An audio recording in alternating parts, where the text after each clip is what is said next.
माँ दुर्गा की अष्टभुजाओं में से हमने 7 भुजाएं, 7 शक्तियों के बारे में जान लिया है। जितना जितना हम स्वयं के ऊपर अटेंशन देने लगते हैं, स्वयं के परिवर्तन के लिए आगे आते हैं, उतना आत्मा शक्तिशाली बनती जाती है, क्योंकि बाहरी वातावरण, बाहरी वाइब्रेशन से वो सेफ होने लगती है। बाहरी बातों का प्रभाव उस पर नहीं पड़ता और तब कोई भी परिस्थिति, कोई भी समस्या ऐसे अनुभव होती है जैसे कि कोई खेल चल रहा है। खेल अर्थात मनोरंजन, खेल खुशी से खेला जाता है। इसी प्रकार परिस्थितियाँ भी हमें खेल के समान अनुभव होने लगती है। तो परिस्थिति कमज़ोर और आत्मा शक्तिशाली, परिस्थितियाँ नीचे, आत्मा ऊपर उठने लगती है। जैसे एरोप्लेन में अगर हम जाते हैं तो जितना जितना हम ऊंचाई पर उठते हैं तो नीचे की सब बातें छोटी छोटी छोटी होने लगती है और एक समय ऐसा आता है कि नीचे का कुछ भी दिखाई ही नहीं देता है। जब हम इतनी ऊंचाई पर पहुंच जाते हैं तो नीचे की कोई भी चीज़ें, कोई भी व्यक्ति दिखाई नहीं देते। इसी प्रकार आत्मा भी जितना ऊंचाई पर उठती जाती है, जितना पावरफुल होती जाती है, तो ये जो दुनिया में बातें, समस्याएं, परिस्थितियां चल रही है, वो उसे ऐसे लगती है जैसे बहुत छोटी हो गई है और एक समय ऐसा आता है कि वो होते हुए भी दिखाई नहीं देती है। एग्जिस्ट है, सामने है, लेकिन उसके प्रभाव से हम बिल्कुल न्यारे हो जाते हैं। जब हमारे अंदर ये अवेयरनेस आ जाती है कि मुझे लोगों को नहीं, मुझे पहले स्वयं को बदलना है, तब हम इन शक्तियों को अपने परिवर्तन के लिए यूज़ करने लगते हैं और तब हम बाहरी वातावरण, बाहरी लोगों के संस्कारों से, उनके इमोशंस के प्रभाव से अपने आप को बिल्कुल सेफ कर लेते हैं, अपने आप को विड्रॉ कर लेते हैं, विस्तार में ना जाकर उसके सार को समझ लेते हैं और जब सार को समझ लिया तो हमें समेटना भी आसान हो जाता है, क्योंकि मन बिल्कुल शांत है, कोई उलझन नहीं है। और जब समेटना आ गया तो अगर हमें कोई कुछ कह भी दे, हम तुरंत उसका रिएक्ट नहीं करते हैं, क्योंकि हम जान गए हैं हर एक व्यक्ति का अपना अपना संस्कार है, तो सहन शक्ति नेचुरल हो जाती है। और जहाँ सहन करना सीख लिया तो उस बात को हम वातावरण में फैलाएंगे नहीं, लेकिन उसे सागर की तरह अपने अंदर समा लेते हैं।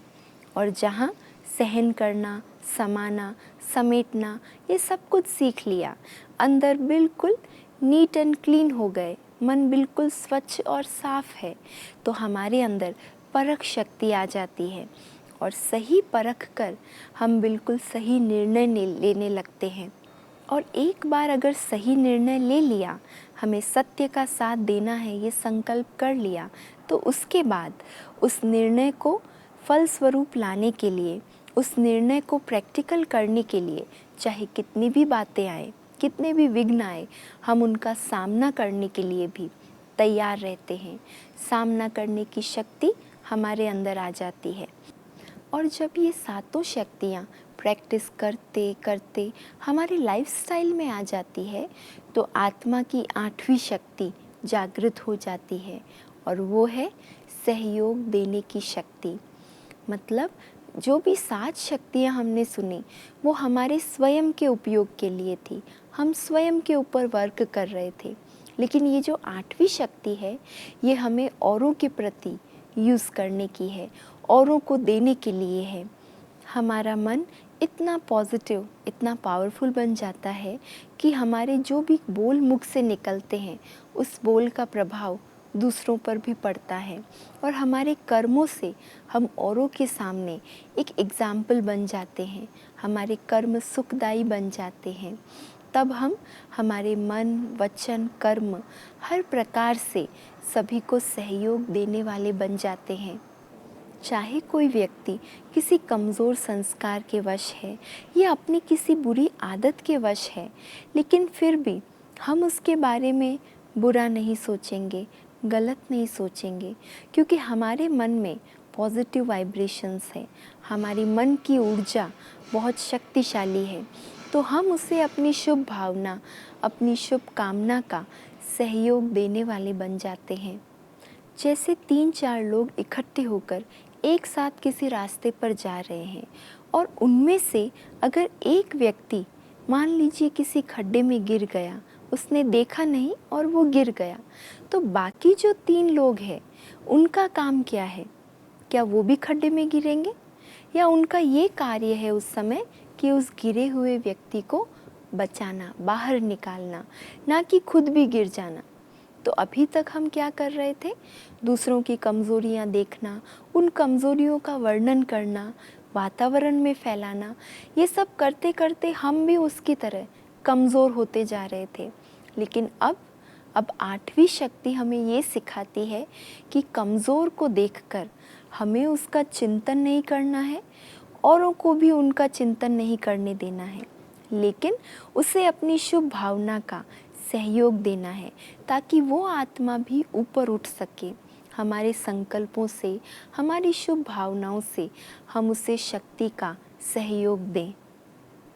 और जितना हम सहयोग देते जाते हैं तो ये एनर्जी सिर्फ हमारे घर तक नहीं, सिर्फ हमारे परिवार तक नहीं, लेकिन परिवार से समाज, समाज से शहर, शहर से देश और देश से पूरे विश्व तक पहुंचती है। क्योंकि ये सारा विश्व एक परिवार है। The whole world is a family. इसीलिए कहा गया है वसुदेव कुटुंबकम। आज हम सोचते तो बहुत हैं, कहते भी हैं कि इसको बदलना चाहिए, पड़ोसी को बदलना चाहिए, घर में ये बदलाव लाना चाहिए, या फिर समाज में, देश में, विश्व में ऐसा ऐसा बदलाव आना चाहिए। लेकिन क्या हमारे बोलने से बदलाव आएगा? बदलाव लाने का जिम्मेवार कौन है? हमारी सोच के परिवर्तन से ही इस विश्व में परिवर्तन आएगा, सिर्फ बोलने से नहीं आएगा। जैसे इस कलयुग को बनाने का जिम्मेवार कौन है? हम ही जिम्मेवार हैं।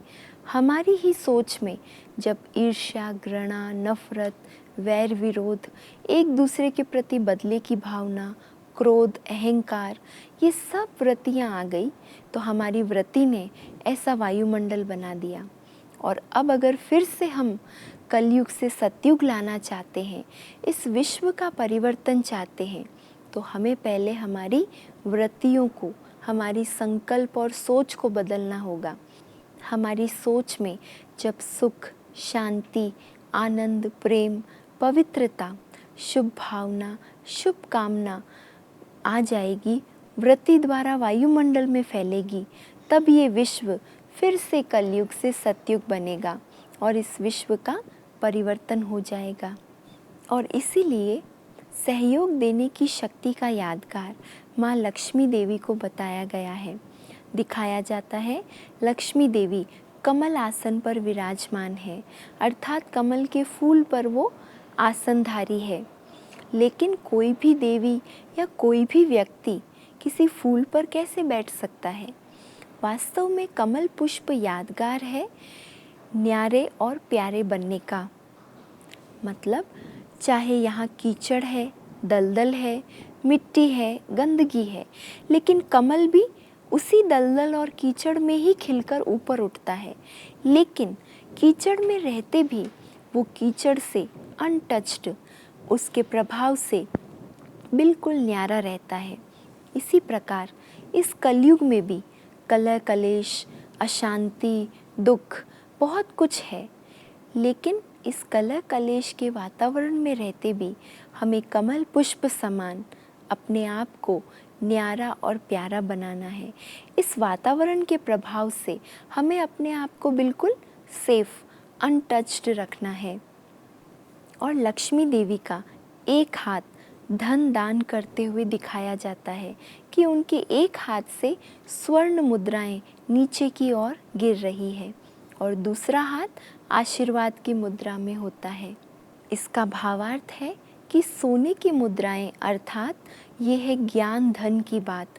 जितना जितना आत्मा के अंदर ये ज्ञान धन संचित होता जाता है, इकट्ठा होता जाता है, तो वो आत्मा उस ज्ञान के आधार पर अपने मन, वचन, कर्म के द्वारा औरों को सदा देती ही जाती है।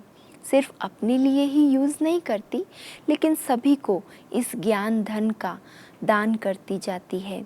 ज्ञान धन से सर्व को गुण और शक्तियों का दान करने वाली बन जाती है। तो आइए नवरात्रि के इस 8वें दिन पर हम सब भी अपनी सहयोग देने की शक्ति का उपयोग करें। विश्व परिवर्तन के कार्य में हम सब भी अपना एक एक उंगली का सहयोग अवश्य दें।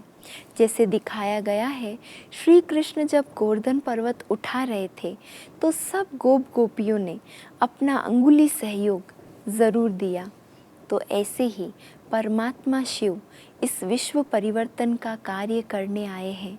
तो हमें भी अपनी कोई ना कोई जो भी अंदर की वीकनेस है, जो भी बुराइयां हैं, जो भी ऐसे संस्कार हैं जो मुझे और दूसरों को दुख देने वाले हैं, उन संस्कारों की परिवर्तन का संकल्प लेना है। उन संस्कारों के परिवर्तन का अंगुली सहयोग देना है, तभी ये विश्व परिवर्तन होगा।